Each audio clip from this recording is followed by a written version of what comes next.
Hello. नमस्कार दोस्तों। स्वागत है आपका हमारे यूट्यूब चैनल जी के जी एस कॉन्सेप्ट अकेडमी पर।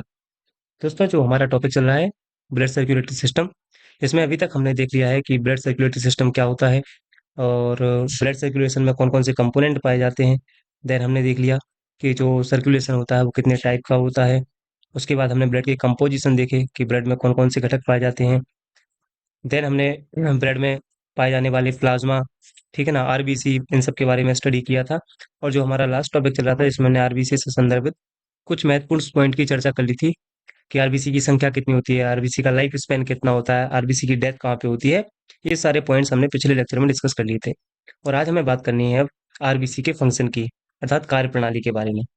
तो चलिए दोस्तों, आज का लेक्चर स्टार्ट करते हैं। और आज के लेक्चर का जो हमारा टॉपिक रहेगा वो स्टार्ट होता है आरबीसी के फंक्शन से, अर्थात आरबीसी के क्या कार्य हैं।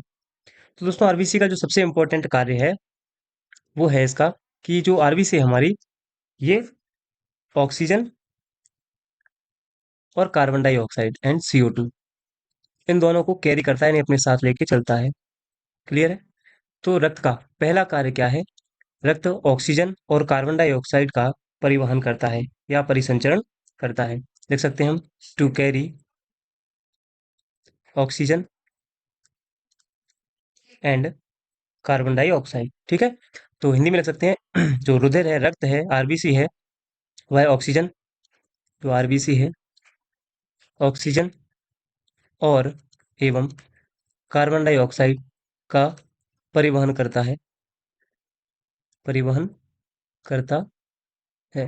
ये पहला फंक्शन हो गया आरबीसी का। अब दोस्तों देखना यहाँ पे ये, बेसिकली परिवहन करने का कार्य रक्त में उपस्थित हीमोग्लोबिन करता है। तो यहाँ पे हम समझते हैं, देखिए, ये हमारा ब्लड है। ब्लड में एक पिगमेंट पाया जाता है, अर्थात वर्णक। जो रक्त में वर्णक पाया जाता है that is called haemoglobin. Haemoglobin, ठीक है, ये वर्णक पाया जाता है रक्त में, हीमोग्लोबिन। तो बेसिकली मेन जो कार्य है वो हीमोग्लोबिन का, हम कह सकते हैं जो हीमोग्लोबिन का कार्य है वही आरबीसी का कार्य है। अब हीमोग्लोबिन करता क्या है? ये अपने साथ ऑक्सीजन और कार्बन डाइऑक्साइड के मॉलिक्यूल्स को लेके पूरे शरीर में परिवहन का काम कराता है, परिसंचरण का काम करता है, ट्रांसपोर्टेशन का काम करता है। अब दोस्तों क्वेश्चन यहाँ से बनता है कि एक हीमोग्लोबिन अपने साथ कितने ऑक्सीजन के मॉलिक्यूल्स को कैरी करता है। तो देखिए दोस्तों, मान लीजिए यह हीमोग्लोबिन, ये हीमोग्लोबिन अपने साथ 4 ऑक्सीजन के मॉलिक्यूल्स को कैरी करके चलता है, अर्थात हम कह सकते हैं कि ये जो हीमोग्लोबिन है यह ऑक्सीजन के 4 अणुओं को अपने साथ जोड़कर या लेकर उसका परिवहन कराता है। क्लियर है? तो हम बोल सकते हैं one haemoglobin molecule carries 4 oxygen molecules. यहाँ पे हम लिख सकते हैं one haemoglobin molecule molecule carries 4 oxygen, 4, यहाँ पे हम लिख सकते हैं कैरीज 4 ऑक्सीजन मॉलिक्यूल। ठीक है, ये हो गया पहला वर्क इसका। तो हमने ये देख लिया। अब दोस्तों देखना, हीमोग्लोबिन का मेन फंक्शन क्या है? ये ऑक्सीजन और कार्बन डाइऑक्साइड को कैरी करके चलता है, जिनमें ऑक्सीजन के वह 4 मॉलिक्यूल लेकर अपने साथ, जिनमें ऑक्सीजन के वह 4 मॉलिक्यूल लेकर अपने साथ चलता है। अब देखिए, ऑक्सीजन से एक यहाँ पे एक पूरी एक प्रोसेस आती है, आप उसको समझिए पहले। देखिए, मान लीजिए यदि आप किसी बंद कमरे में सोते हैं, क्लोज्ड रूम में, ध्यान से देखिए, हम बात कर रहे हैं क्लोज्ड रूम की, साथ बंद कमरे की हम यहाँ पे चर्चा कर रहे हैं। यदि आप बंद कमरे में सोते हैं, और बेसिकली सर्दियों के मौसम में, यदि सर्दियों के मौसम में आप बंद कमरे में सोते हैं और यदि आप उसके डोर पूरी तरह से बंद कर लेते हैं और साथ में अब वहीं पर किसी अंगीठी को जलाकर वहां पर आप तापने का काम करते हैं, जो भी फायर प्लेस होता है या कोई भी बर्निंग, आप जैसे सिगड़ी वगैरह हो गई है, रूम हीटर वगैरह है, इन सब का उपयोग करते हो, जिसमें बेसिकली कोल का यूज किया जाता है, कोल का, अर्थात कोयले का। तो इसके क्या नेगेटिव इम्पैक्ट पड़ते हैं हम उसको समझते हैं। देखिए, जैसे ही मान लीजिए कि पहले वो कंडीशन देखते हैं हम, फर्स्ट कंडीशन जिसमें आपका जो रूम है वो कैसा हो? ओपन हो। ठीक है, जब हम खुले कमरे की बात करेंगे, तो देखिए खुले कमरे की प्रोसेस क्या है उसको समझते हैं। ठीक है दोस्तों, अगर आपका कमरा खुला है और यदि हम वहां पर तापने का कार्य कर रहे हैं, ठीक है, तो वहां पर क्या होगा? उससे कार्बन के मॉलिक्यूल्स, उसमें कार्बन पाया जाएगा और कार्बन का वहां से सीक्रेशन होगा, रिसाव होगा। लेकिन साथ में जो डोर खुला हुआ है उसकी वजह से उसमें ऑक्सीजन पूर्णतः उस रूम में एंटर कर रही है, प्रवेश कर रही है, जिससे इन दोनों का जो रिएक्शन होगा उससे क्या बनेगा, CO2 बनेगा। और CO2 हमारे के लिए हानिकारक नहीं है, ठीक है। लेकिन अब हम उस स्टेज की बात करते हैं जब कमरा कैसा हो, क्लोज हो। हम बात कर रहे हैं क्लोज्ड रूम की। अब एक व्यक्ति वह है जो बंद कमरे में तापने का कार्य करता है। व्हेन रूम इज क्लोज्ड, तो होगा क्या, देखिए, कार्बन तो उससे अभी भी निकल रही है, लेकिन अब जो बंद कमरे की वजह से ऑक्सीजन पूर्णतः उस कमरे में एंटर नहीं कर पा रहा है, और ऑक्सीजन कितना आ रहा है, मान लीजिए हाफ ऑक्सीजन के मॉलिक्यूल उसमें एंटर कर रहे हैं। देन दोस्तों, जो अब रिएक्शन होगी उसमें बनेगा क्या, अब CO2 नहीं बनेगा, अब बनेगा CO। और CO का मतलब होता है कार्बन मोनो ऑक्साइड।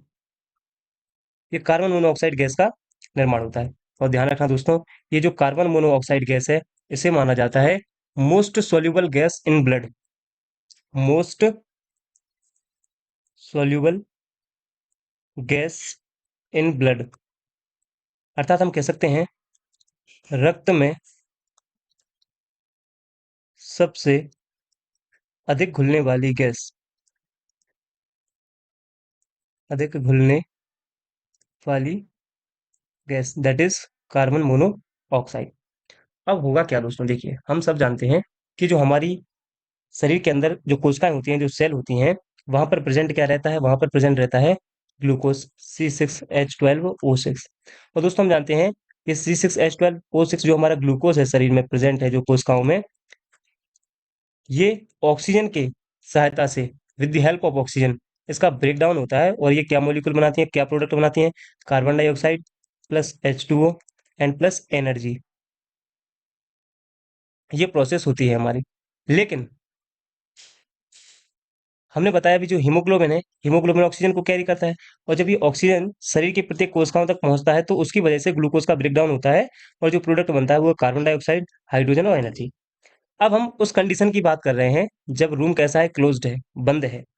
और जब बंद रूम है तो वहां पर देखिए अब क्या होगा, नेक्स्ट प्रोसेस। हीमोग्लोबिन है, हीमोग्लोबिन अपने साथ अब क्या लेके जाएगा, ऑक्सीजन की जगह लेके जाएगा ये कार्बन मोनोऑक्साइड। और इस कार्बन मोनोऑक्साइड को लेके जाएगा वो प्रत्येक कोशिका तक, सेल्स तक। कहाँ जाएगा, कोशिकाओं तक जाएगा। और जब ये कोशिकाओं तक लेके जाएगा तो हम जानते हैं कोशिका में क्या प्रेजेंट रहता है, C6H12O6 अर्थात ग्लूकोज। और दोस्तों, जब ग्लूकोज क्रिया करेगा कार्बन मोनोऑक्साइड से, तो ध्यान रखना ग्लूकोज का ब्रेकडाउन कब होता है, जब ऑक्सीजन पहुंचे। लेकिन अब पहुंचा क्या है, कार्बन मोनोऑक्साइड। और कार्बन मोनोऑक्साइड से ग्लूकोज का कोई ब्रेकडाउन नहीं होगा, तो हम कहेंगे नो ब्रेकडाउन ऑफ ग्लूकोज, अर्थात हम कहेंगे ग्लूकोज का विखंडन नहीं होगा, ग्लूकोज का विखंडन नहीं होगा। और दोस्तों, जब ग्लूकोज का विखंडन नहीं होगा तो और क्या हो सकता है, देखिए नेक्स्ट कंडीशन क्या बन सकती है।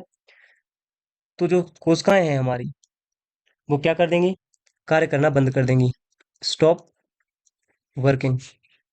तो जो कोशिकाएं हैं वो क्या करेंगी, कार्य करना बंद कर देंगी, कार्य करना बंद कर देंगी। और कार्य करना बंद कर देंगी तो होगा क्या, इससे इंसान की हो सकती है डेथ, अर्थात उस इंसान की मृत्यु हो सकती है। इसीलिए हम कह सकते हैं कि जो कार्बन मोनोऑक्साइड है, जो कार्बन मोनोऑक्साइड गैस है, इसको बोला जाता है सफोकेटिंग गैस। क्या बोला जाता है इसको, बोला जाता है सफोकेटिंग गैस,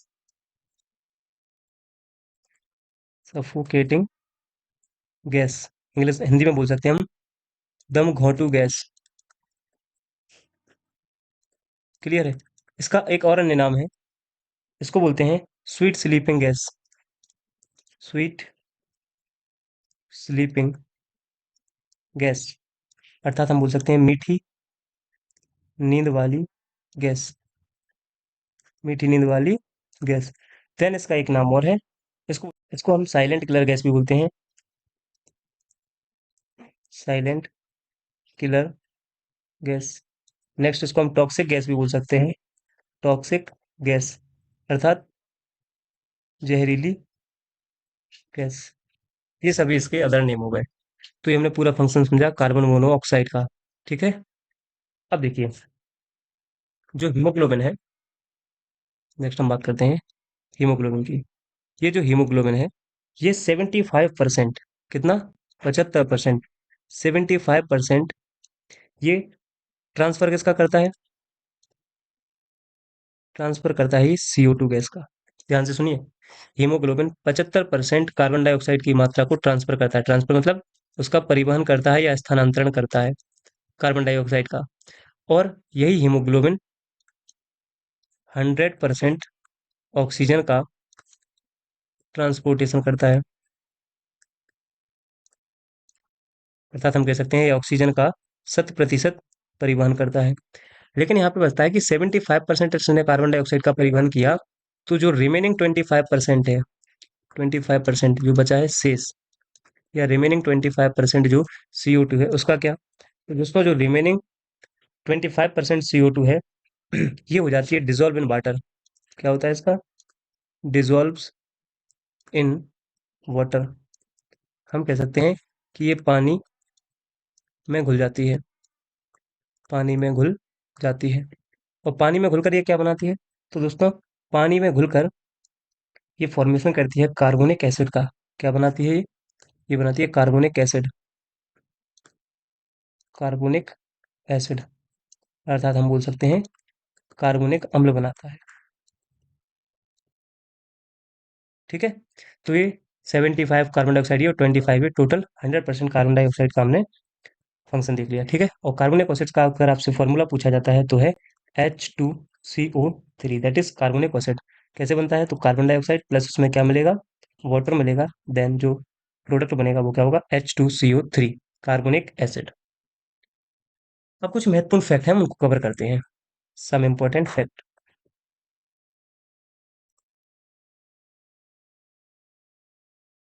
फैक्ट्स, कुछ महत्वपूर्ण तथ्य, तथ्य। आइए देखते हैं हम कुछ कौन कौन से कुछ महत्वपूर्ण तथ्य हैं। देखिए दोस्तों, पहला पॉइंट हम बात करते हैं। सबसे पूछा जाएगा, आरबीसी के निर्माण में, आरबीसी के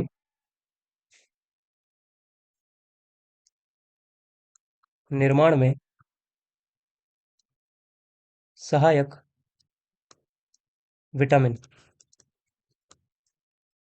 कौन सा है, क्वेश्चन है ये, कि helping vitamin in the formation of RBC. आप लिख सकते हैं helping vitamin in the formation of RBC, that is vitamin B, vitamin B6। दोस्तों, विटामिन B6 है, यदि इसकी हमारे शरीर में कमी हो जाती है, लैक ऑफ विटामिन B6, यदि हमारे शरीर में विटामिन B6 की कमी हो जाए, B6 की कमी यदि हमारे शरीर में हो जाती है, तो क्या होता है दोस्तों, इससे एक डिसीज होती है जिसको बोलते हैं माइल्ड एनीमिया। क्लियर है, माइल्ड एनीमिया, माइल्ड एनीमिया। तो दोस्तों, अगर आपसे पूछा जाए विटामिन B6 की कमी से होने वाला रोग कौन सा है, that is called mild anaemia. ठीक है। अब देखिए दोस्तों, यदि ओवरऑल हम कहें कि यदि हमारे शरीर में आरबीसी की कमी हो जाए, हम बोल सकते हैं लैक ऑफ आरबीसी। अगर आरबीसी की कमी हो जाए हमारे शरीर में, तो जो डिसीज होती है वो होती है अनेमिया। तो दोस्तों देखना, विटामिन B6 की वजह से जो रोग हो रहा था दैट इज माइल्ड अनेमिया।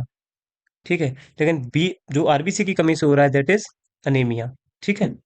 यदि आरबीसी की मात्रा हमारे शरीर में बढ़ जाए, आरबीसी की अधिकता हो जाए हमारे शरीर में, ठीक है, हम बोल सकते हैं आरबीसी इन मोर, तो उससे जो रोग होता है दैट इज कॉल्ड पॉलीसाइथेनिया, पॉलीसाइथेनिया। इससे जो डिसीज होती है वो पॉलीसाइथेनिया होती है, इसे को बोलते हैं हम पॉलीसाइफोनिया डिसीज। ठीक है। इससे पॉलीसाइथेनिया रोग हो जाता है, जिसमें क्या हो जाता है पॉलीसाइथेनिया डिसीज में, हमारे शरीर है जो उस पर ब्लैक स्पॉट आ जाते हैं, काले धब्बे, block black spot on skin, त्वचा पर काले धब्बे आ जाना, दैट इज पॉलीसाइथेनिया पॉलीसाइथोमिया। अब आरबीसी से रिलेटेड एक और डिसीज है जिसको हम बोलते हैं सिकल सेल एनीमिया। देखिए दोस्तों, सिकल सेल एनीमिया क्या होता है? इसमें आरबीसी का आकार है कुछ इस टाइप से हो जाता है। ये नॉर्मल आरबीसी है, दैट इज नॉर्मल आरबीसी, जो आरबीसी सामान्य होती है। लेकिन ये डिसीज की वजह से जो इसका जो शेप चेंज हो गया है, that is called sickle cell anaemia. Sickle cell anaemia. तो दोस्तों आपसे पूछा जाएगा सिकल सेल एनीमिया का कॉज क्या है, रीजन क्या है? तो पहला पॉइंट हम इसमें बता देते हैं कि it is a genetic disease. पहला पॉइंट हम सिकल सेल एनीमिया के बारे में क्या लिख सकते हैं? It is a genetic disease, अर्थात यह एक अनुवांशिक रोग है। यह एक अनुवांशिक रोग है, अनुवांशिक विकार है। दूसरा इसमें होता क्या है? इसमें हो जाता है आरबीसी का आकार है जो एबनॉर्मल हो जाता है। Size of RBC, size of RBC is abnormal, is abnormal. हम बोल सकते हैं इसमें आरबीसी का आकार असामान्य हो जाता है, या असामान्य हो जाता है, इसी को हम बोल सकते हैं, इसमें हो जाता है सिकल की तरह, अर्थात हम बोल सकते हैं हशिया की तरह, या इसको बोल सकते हैं। दूसरा जो उसका साइज की बात करेंगे तो इसका हो जाता है half moon shape, half moon shape, अर्धचंद्राकार, अर्धचंद्राकार। ये होता है सिकल सेल एनीमिया। तो दोस्तों, आरबीसी से रिलेटेड जितने भी कॉन्सेप्ट थे और फैक्ट थे, हमने उसको कवर किया है। अब नेक्स्ट टॉप, और ध्यान से देखिए दोस्तों, ये जो आपको दिख रहा है इसमें, ये आरबीसी, ये अर्धचंद्राकार की दिखाई दे रही हैं, इसी को बोलते हैं हम सिकल सेल एनीमिया। और ये जो हमें दिखाई दे रही है ये हमारी नॉर्मल आरबीसी है। ठीक है, चलिए दोस्तों, तो नेक्स्ट टॉपिक में हम नेक्स्ट वीडियो में हम डब्ल्यूबीसी को स्टार्ट करेंगे। आरबीसी से संबंधित जितने भी फैक्ट थे हमने कवर कर लिए हैं। दोस्तों, अगर आपको ये वीडियो पसंद आई हो तो वीडियो को लाइक करें, कमेंट करें और अपने दोस्तों के साथ इस वीडियो को ज़्यादा से ज़्यादा शेयर करें। Thank you.